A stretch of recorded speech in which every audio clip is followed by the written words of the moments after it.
The next speaker is the Honourable Trollip.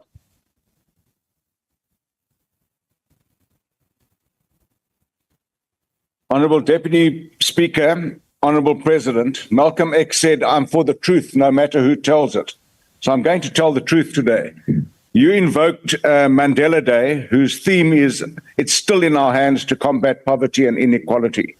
My president wrote an opinion piece today entitled, "Finding Mandela's Footsteps."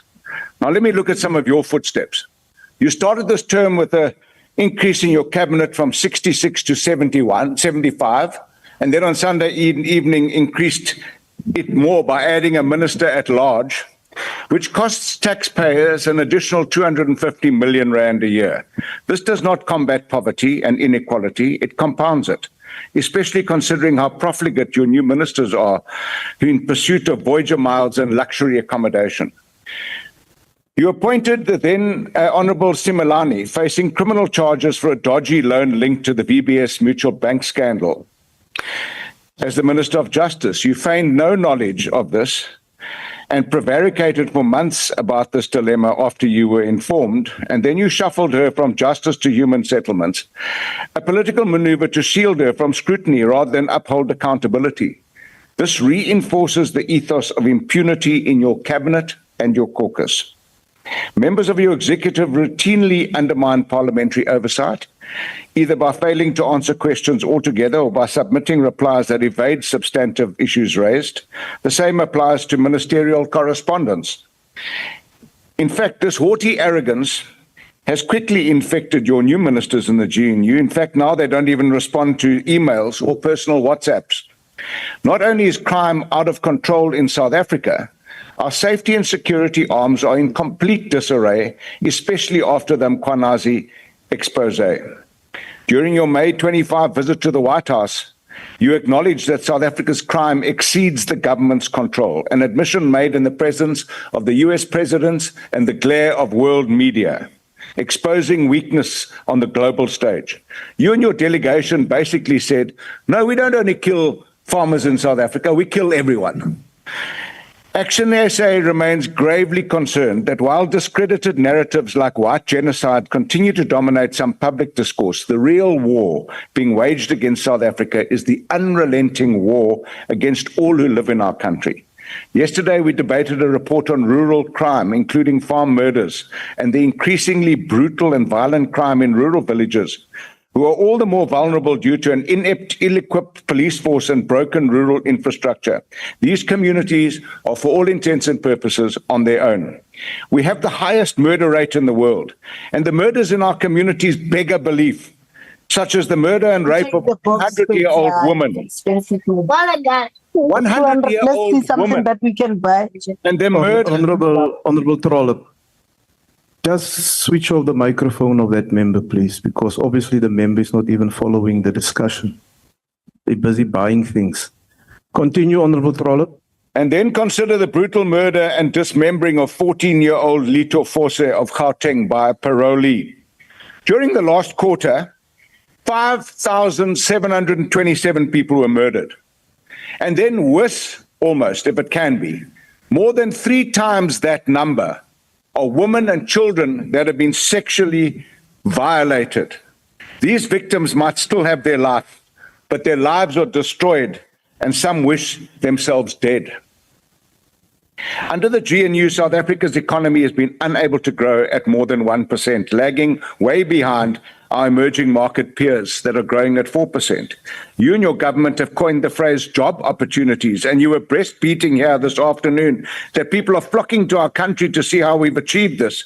Yet we have the highest unemployment and highest youth unemployment in the world. This is not the truth. The lack of growth and absence of any economic policy intervention and legislation has had a catastrophic impact on ordinary South Africans. The expanded unemployment rate has increased from 42.6% to 43.1%. So much for the GNU promises made a year ago. Despite your claims about tourism growth and logistics interventions, we continue to see key manufacturing sectors shedding jobs and closing down, increasing the ranks of the unemployed. The new 30% tariff imposition by the USA will compound this because neither you, your White House delegation, and your rejected US envoy have been able to convince President Trump that ours is not a corrupt, inappropriately aligned nation of racial discrimination. No, Mr. President, you are not following in the footsteps of President Mandela. You and your government are not combating poverty and inequality. You're increasing it. As for your budget, we cannot support it against such woeful performance. Thank you. The next speaker is the Honourable Thring.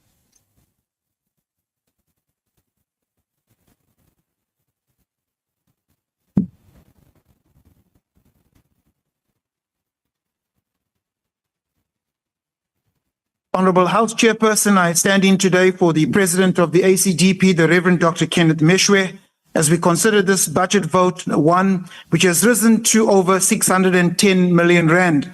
The ACDP understands that the presidency serves as the apex office of the executive branch, acting as the central energy room of the South African government, driving implementation of policies, ensuring coordination, and providing strategic direction to achieve the country's developmental goals.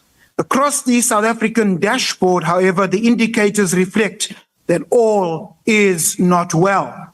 Under this presidency, unemployment, serious crime, poverty, inequality, and drug smuggling are all on the increase. Our economy is stagnant. Government debt increasing, electricity is fast becoming unaffordable, and our SOEs have been hollowed out through corruption and state capture. South Africans now endure another crisis with the damning allegations from Lieutenant General Mkhwanazi, resulting in the Minister of Police being placed on paid leave amid a criminal probe, and taxpayers now having to fund the acting minister, Professor Kachalia. The ACDP calls for the inquiry to be shortened from 6 to 3 months, as most facts are already on record, and delays only erode trust. Should the Minister of Police be found guilty and following due process, the ACDP believes that the charge of treason would not be unreasonable. Betraying national security must carry the gravest penalty and requires bold action because public confidence in law enforcement now stands at an all-time low. Mr. President, you acted swiftly in dismissing the Deputy Minister of DTIC. The ACDP calls on you to act just as swiftly on ministers in your cabinet who, despite facing serious allegations, remain untouched, exposing a shocking pattern of selective accountability. While some gains have been made through the presidency, namely the 30,000 jobs added in May through the presidential employment stimulus, and over a year with limited load shedding, the ACDP, South Africa, is not out of the woods. With many South Africans having to tighten their belts due to a stagnant economy, Mr. President, show your solidarity with our South Africans by reducing the size of cabinet, starting with deputy ministers. The ACDP calls on you, Mr. President, to ensure that whistleblowers are protected and applauded, not punished. We must never forget the sacrifice of Babita Deokaran, murdered for exposing corruption in the Gauteng Department of Health. South Africa does not need a wheelbarrow president who remains immobilized when left, but an agile, decisive president. We don't need a jawbone president jawing for commissions of inquiries and talk shops, but one who whose words inspire, encourage, bringing meaningful change. Neither do we need a jellyfish president, but one with a backbone, able to act decisively against crime, corruption, wherever it may be found. Mr. President, it is said that the fish rots from the head. Honourable member, your time is now expired. Thank you. Whether this fish rots or... Honourable member, your time has expired. I thank you.